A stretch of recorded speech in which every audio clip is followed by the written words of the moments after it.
When my family discovered that the antique shop girl they had pitied for years was actually a secret millionaire, their greed ignited the confrontation I had avoided my whole life. I used to think being the quiet one in the family was a survival tactic. Turns out, it just made me invisible. Growing up, my brother Ethan was the sun around which our entire household revolved. Everything was about him, his soccer tournaments, his science fairs, his potential. I was just the kid who kept her grades up and didn't cause trouble. My parents called me low maintenance, which sounded like a compliment until I realized it meant we don't have to try with her. I remember one Thanksgiving when I was 10. Ethan spilled cranberry sauce all over the new tablecloth, and Mom laughed like it was adorable. 2 minutes later, I accidentally dropped my fork, and she sighed like I'd set the house on fire. That was the rhythm of my childhood. Him adored, me tolerated. The funny thing about being ignored is that it gives you freedom. No one cared what I was doing, so I learned to care on my own. I read everything I could get my hands on, from dusty library books about ancient coins to online auction listings for vintage watches. It started as a hobby, something small and safe that belonged entirely to me. When Ethan would brag about his varsity jacket or the new car Dad co-signed for him, I'd quietly flip through jewelry catalogs and dream about history trapped in gold filigree. By high school, I'd stopped trying to compete. You can't win a game that's rigged. So I built my own lane. I worked nights at a diner, saved every penny, and applied for scholarships without telling anyone. The day I got into university with a full ride, my parents didn't even look up from their dinner plates. Ethan had just been accepted to a private college, on Dad's dime, naturally, and my news didn't register as anything more than background noise. Leaving home felt like breathing for the first time. I remember the exact smell of that cheap dorm room carpet, the way my body relaxed like it had been waiting years to exhale. Nobody called that week. Nobody asked how I was settling in, and honestly, I preferred it that way. I was free to become someone they didn't know how to define. That freedom came with a cost, though. Loneliness, mostly. There's something strange about realizing your family can function just fine without you. But that space also made room for ambition. I started working part-time for an estate auction company, cataloging old jewelry collections for clients who'd never know my name. The first time I identified a mislabeled 19th century brooch, my supervisor barely noticed. But I did. For once, I'd found something that didn't need anyone's validation to have value. I think that's when it started, this quiet obsession with finding worth where others saw nothing.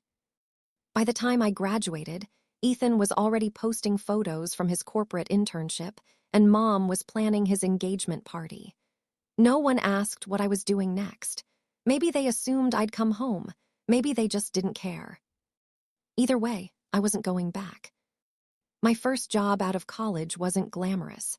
I worked in a dimly lit back room of an estate auction house, labeling other people's forgotten treasures. The air smelled like dust and lemon polish, and the silence was broken only by the hum of a tiny desk fan that never pointed directly at me. Most of my coworkers saw it as grunt work, tag, log, move on. But for me, each drawer and box felt like a mystery. People think jewelry is about sparkle and glamour. It's not. It's about fingerprints, tiny clues etched into gold and silver by history itself. 3 months in, I came across a brooch that stopped me cold. It looked ordinary, floral, slightly tarnished, tucked between costume pearls. But something about it felt off. The clasp was older than the setting, and the metal had that faint, warm patina that fakes never quite capture. I remember holding it under the desk lamp, heart thudding, thinking, this isn't junk. I spent my lunch break buried in online archives, comparing makers' marks and catalog photos. Then my dinner break. Then the next 2 nights. By the end of the week, I was certain it was an authentic Art Deco Cartier piece worth more than most people's annual salary. When I showed my supervisor, he barely looked up. Probably a replica, he said, but I didn't let it go. I printed documentation, circled engravings, and even paid out of pocket for a quick metallurgical test at a local appraiser. When the report came back, it confirmed what I already knew: genuine platinum, 1920s hallmark. That brooch sold for $47,000. My supervisor's tone changed after that. Suddenly, I wasn't the quiet girl in the back room, I was the sharp eye. He started giving me trickier pieces, the ones that came with whispered rumors and uncertain origins. I started staying late, diving into research like my life depended on it. In a way, it did. Every successful authentication felt like reclaiming something I'd been denied my entire life. Recognition, control, worth. I became obsessed with getting it right. Each signature, each detail was proof that I could see what others refused to notice. I didn't tell my family about the brooch, or any of the wins that came after. To them, I still worked at some antique shop, probably polishing trinkets and barely scraping by. Let them think that. I wasn't ready to explain that the invisible daughter was starting to make visible money. What surprised me most was how small my life still felt outside of work. My apartment was a glorified shoebox. My meals were microwavable. My social life was mostly auctions and coffee-fueled nights spent studying appraisal manuals. But for the first time, the exhaustion meant something. And when I lay in bed after a 14-hour day, staring at the ceiling fan and listening to the hum of the city outside, I'd whisper to myself the same thing every night. You're building something they can't take from you. It wasn't true yet, but it would be. The idea to start my own firm didn't hit me like lightning. It crept in quietly, like a thought I'd been avoiding for too long. By then, I'd been at the auction house for nearly 2 years. I knew every inch of that building. The uneven tile near the loading dock, the faint coffee stain on the conference table that no one ever cleaned, the way my boss's praise always came with a reminder to stay humble. I was grateful, sure, but I was also tired of watching my discoveries make other people rich. The final push came after we finished cataloging the Rothwell estate, a massive inheritance case filled with jewelry, furniture, and family drama. I identified a set of mourning pins as genuine Victorian pieces. My authentication raised the sale price by 6 figures. At the end of the week, I got a thank you email and a $200 bonus card to a steakhouse I couldn't afford to eat at. That night, I sat in my tiny apartment with a microwaved meal and a stack of unpaid bills, scrolling through old auction reports. My name wasn't on any of them. I'd built value for everyone but myself. So I did something impulsive. I opened a blank document titled Business Plan. I didn't have investors or savings or even confidence. What I did have was expertise and a reputation in small circles for spotting what others missed. I spent every lunch break researching LLCs, tax codes, and commercial leases. I called a lawyer friend from college and paid her in coffee to draft incorporation papers. And one Friday, while everyone else at work was clinking glasses over another record-breaking sale, I was signing a lease for a windowless office above a Chinese restaurant that smelled permanently of sesame oil. My first month as an entrepreneur was terrifying. The phone didn't ring. My single client forgot to pay on time. I slept on the floor once because I couldn't afford the bus home. But quitting never crossed my mind. I knew what being powerless felt like. I wasn't going back. Then, one morning, an email came in from a collector in Chicago. He needed authentication on a batch of Victorian-era brooches. I took the job immediately. 2 of them turned out to be museum-grade originals. My report helped him sell the collection for over $800,000. He paid me a 5-figure commission and sent a note. Best eye in the business. It wasn't just validation. It was proof that I could stand on my own. By the end of that year, I had a second client, then 5, then a dozen. I hired a part-time assistant, upgraded to an office with a window, and bought a real chair instead of the one I found on the curb. The scent of sesame oil still followed me home, though. I didn't mind. It smelled like the beginning of something that was finally mine. I promised myself I'd tell my family someday, when it felt real. For now, I preferred the quiet satisfaction of being underestimated. By the 3rd year, I was running what could only be described as a small empire disguised as a boutique.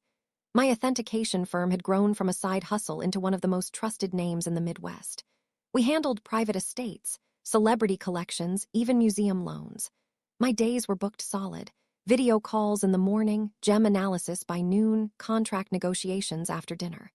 My inbox never slept, and neither did I. The money came fast, but I didn't know how to talk about it. How do you tell a family that still calls you, the practical one, that you've just cleared 6 figures in a single deal? You don't. You smile, wear Target jeans over a silk blouse, and let them think you're scraping by. It was easier that way. They'd never believed in me, so why give them the satisfaction of rewriting history? I'd learned long ago that in my family, success only counted if it came from someone else. I started sending my parents monthly, anonymous transfers enough to cover their mortgage and medical bills. I told them I was budgeting hard, taking extra shifts, managing. They gush about my generosity while praising Ethan for his career potential. My father once told me I could learn something from my brother's ambition. I nearly laughed. There was irony in it, how my success made them more comfortable while reinforcing their delusions. Mom would complain about grocery prices over the phone while I reviewed appraisals worth more than her house. Dad bragged to neighbors about Ethan's promotion while I finalized contracts with Sotheby. I was both their ghost and their benefactor. I told myself I was keeping the peace. Really, I was afraid of what would happen if they saw me clearly, if they realized the invisible one had outgrown them. Still, I couldn't resist small acts of quiet rebellion. At family dinners, I'd wear authentic Cartier earrings under my hair or a Patek Philippe watch under my sleeve. No one noticed, not once. Rachel would show off her new designer purse and say, "I got it on sale," while I'd nod politely, knowing her sale cost less than the clasp on my cufflinks. The secrecy became addictive. Power often hides best in plain sight. But with growth came exposure.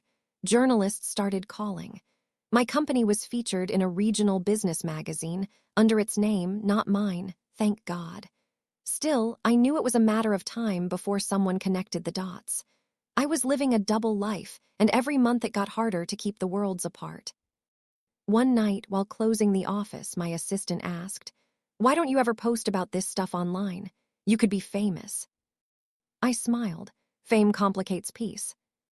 I meant it, but part of me knew the peace I'd built was fragile, balanced on secrecy, pride, and a lifetime of pretending not to care.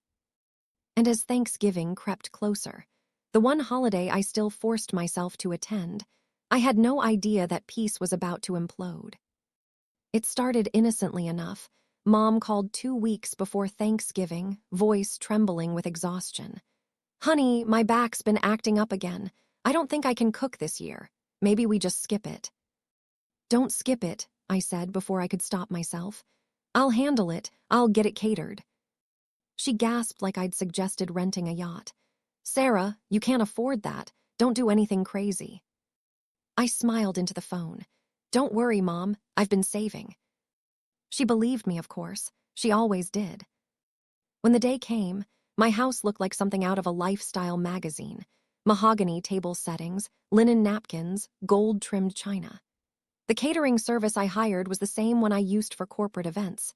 Discreet, perfect, expensive. Every detail gleamed. And yet, as I stood there in the kitchen in my soft gray sweater, I still felt like the same invisible daughter waiting for someone to notice. Ethan arrived first, late as usual with his girlfriend in tow and a bottle of wine so cheap I could smell the hangover through the cork. Mom and Dad followed, showering him in praise. "You work too hard, sweetheart," Mom said, kissing his cheek. To me, she offered a polite smile. "Smells nice, dear, store-bought." "Something like that," I said. Dinner was pleasant enough. The food was flawless, which everyone assumed meant it came from a grocery store deli. My mother apologized to guests for not cooking herself this year. Ethan made jokes about my little antique shop. I laughed along, though my jaw ached from smiling. Halfway through dessert, my phone buzzed. A client in Hong Kong was bidding on a rare necklace, and I needed to verify the auction certificate before the sale closed. I excused myself and slipped into my old bedroom to check the laptop I'd brought. While I worked, I heard muffled laughter from the dining room. Ethan's voice carried through the thin walls. "She probably maxed out 3 credit cards for this meal." Laughter. Then Mom's soft murmur. "She tries, bless her heart." It stung, even though I'd expected it. When I came back, Ethan had my laptop open on the table. "Hey, I was trying to put on some music," he said casually. "Didn't realize you were logged into." He stopped mid-sentence. His eyes went wide. "What's this?" he said, turning the screen toward my parents. My stomach dropped. The screen showed my business dashboard, contracts, invoices, transfers. My company name in bold letters, a balance in the millions. Mom blinked, frowning. "Sarah, what is this?" The room went silent, the kind of silence that stretches and groans seconds before it breaks. Ethan laughed first. "You've been hiding money, you're rich, and you let Mom and Dad think you were broke." Mom's face twisted, hurt and disbelief mixing like oil and water. You lied to us." I opened my mouth to explain, but there was no clean way to untangle a lifetime of invisibility in one sentence. The truth was out, and it wasn't liberation. It was exposure. For a long, frozen second, nobody said a word. The only sound was the hum of the heater and the faint clatter of a fork sliding off someone's plate. Then came the eruption. Ethan leaned back in his chair, grinning like he'd just uncovered buried treasure. "Unbelievable. You've been sitting on this fortune while Mom and Dad are scraping by, while I'm drowning in student loans." "You're drowning," I said, "because you bought a condo you couldn't afford." His smirk vanished. "Don't you dare lecture me, Miss Millionaire." Mom's voice trembled, soft but cutting. "Why didn't you tell us, Sarah? We could have been part of this. You've been sending money anonymously, haven't you? Was that you?" I nodded, my throat tightening. "Yes, I didn't want to make it about me. You needed help." Dad slammed his hand on the table. "Help! You lied to your own family. You let us think we were your charity case." The irony almost made me laugh. "You were my charity case," I said quietly, "because that's the only way you'd take anything from me." Ethan scoffed. "You've always been jealous. This is your revenge, pretending to be selfless while you look down on everyone." That stung, mostly because it was so predictable. They needed me to be the villain. It made their version of the world easier to hold. Mom started to cry, and for a moment, I felt that old reflex, to comfort her, to apologize just to calm the room. But something in me hardened instead. "All those years," I said slowly, "I worked, I studied. You never asked how I was doing unless it was about Rachel or Ethan. You told everyone I was the modest one, the quiet one. You made me feel like background noise. So yes, I built a life without you. I stopped asking for permission." Ethan pushed his chair back, the legs screeching against the floor. "This is sick. You owe us. You owe Mom and Dad for everything they did for you." "What did they do for me?" I asked. "Besides remind me every day that I wasn't enough." Mom's face went pale, tears streaking her cheeks. "We did our best." "No," I said, standing. "You did your best for him. I just learned to survive around it." The silence that followed wasn't loud or explosive. It was heavier, like the air had turned solid. I closed my laptop, sliding it into my bag. "You can keep the leftovers, I'm done." Mom whispered something, but I didn't catch it. I walked out before I could change my mind. The cold night hit like a shock, sharp and clean. For the first time, I wasn't angry, I was empty. My phone buzzed as I reached my car. Ethan again. I didn't answer. Instead, I sat there, gripping the steering wheel, realizing that all the money in the world couldn't buy the thing I'd wanted since childhood: to be seen without being blamed for it. The headlights caught the reflection of the house in my rearview mirror. Inside, silhouettes moved, shouting. The world I'd built outside those walls suddenly felt very far away, and for once I didn't want to go back in. The next morning, I woke up to 27 missed calls. Half were from Mom, the rest were from Ethan, whose voicemails ranged from furious to pleading. "You can't just walk away. You humiliated us. At least help Mom with her medical bills." The irony was almost impressive. I didn't answer any of them. Instead, I brewed coffee, sat at my kitchen counter, and watched the sunlight creep across the marble. It felt wrong, too calm after what had happened. My brain kept replaying the look on my mother's face, disbelief curdling into betrayal. I'd spent my entire life trying to earn her approval, and when I finally became someone worth noticing, it still wasn't the right kind of success. I checked my work email to distract myself. A client in London wanted an authentication on a 19th century sapphire tiara, estimated value, $4.2 million. Normally, I'd dive right in, but that morning I just stared at the numbers until they blurred. The work that used to thrill me suddenly felt hollow. By noon, I finally answered one of Mom's messages. "I didn't lie to hurt you. I just wanted peace. I wanted to help without being judged for it." She didn't reply. 2 days later, a local paper published a profile on my company, complete with my full name, photo, and a glowing write-up about the self-made expert redefining luxury authentication. The story was supposed to be good press, but to me, it felt like exposure. I knew my family would see it. They did. Ethan sent a text that night. "Congrats on the fame. Guess you're too good for us now." I deleted it without replying, but the guilt stayed. Not because I thought I'd done anything wrong, because I finally realized guilt was the last thread keeping me tied to them, and I was still gripping it too tightly. A week passed in strange silence. I buried myself in work, hosted meetings, flew to New York to close a deal. Everyone congratulated me on my meteoric rise. No one saw the part of me that was quietly mourning something I couldn't even name. One evening, while reviewing documents in my office, my assistant Jenny knocked.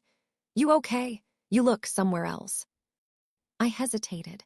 You ever realize you've been running so long, you forgot what winning is supposed to feel like? She smiled faintly. Maybe it's not about winning. Maybe it's about stopping long enough to feel proud. After she left, I sat alone in the soft hum of fluorescent light. She was right. I'd built everything I wanted, and yet the victory felt muted, like hearing applause through a wall. That night, I made a decision. No more anonymous payments. No more pretending to be small to make others comfortable. I couldn't keep living in half-truths. If my family ever wanted to talk again, they'd have to meet me where I actually stood. I closed my laptop and looked around my office. Polished, bright, alive with the hum of everything I'd built. It was time to step fully into my own life, even if it meant leaving theirs behind for good. It's strange how quiet freedom sounds. Months have passed since that Thanksgiving, and I still haven't spoken to my family. At first, the silence felt unbearable, a constant itch I couldn't scratch.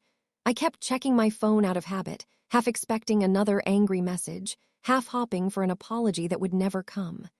Eventually, even that stopped. Now my mornings start the same way. Black coffee, sunlight spilling across the hardwood floor, the faint buzz of the city outside. My company is bigger than ever, 3 offices, international clients, staff I actually trust. On paper, I've won, but I don't wake up thinking about money anymore. I think about air, how it feels to breathe without shrinking first. Sometimes I drive by my parents' house, not to visit, just to see it. The curtains are always drawn. I imagine Mom inside, still convincing herself that I wronged them somehow. I don't feel anger anymore, just distance, like watching an old film I've finally outgrown. Ethan's name pops up occasionally in business circles. He's trying to launch a startup, apparently. Last I heard, he'd asked a mutual acquaintance to connect him with me for potential funding. I ignored the request. There was a time I would have felt guilty about that. Now I just feel done. One afternoon, I visited the small lake where Dad used to take us fishing when I was little. The same murky water, the same crooked dock. I sat there for hours, letting the wind bite my face, remembering the kid who used to try so hard to be seen. She got everything she wanted, and everything she had to lose to get there. I used to think revenge would look like a grand reveal, some cinematic moment where they finally saw my worth. But the truth is quieter, simpler. Real revenge isn't about proving them wrong, it's about no longer needing to. A few days ago, I made one last anonymous transfer, this time not to my parents, but to a scholarship fund for girls in low-income neighborhoods who want to study art history or gemology. I didn't include my name. It felt right. I don't owe the past anything, but I can still build something good from it. Before leaving the office tonight, I opened the safe where I keep the first brooch I ever authenticated, the one that started everything. I held it in my palm, feeling the weight of its history, and smiled. It wasn't just a reminder of what I'd achieved. It was proof that even things left unseen can shine in the right light. As I turned off the lights and locked up, my reflection caught in the glass door. Older, steadier, completely mine. For the first time in my life, I didn't need anyone else to recognize me to feel real.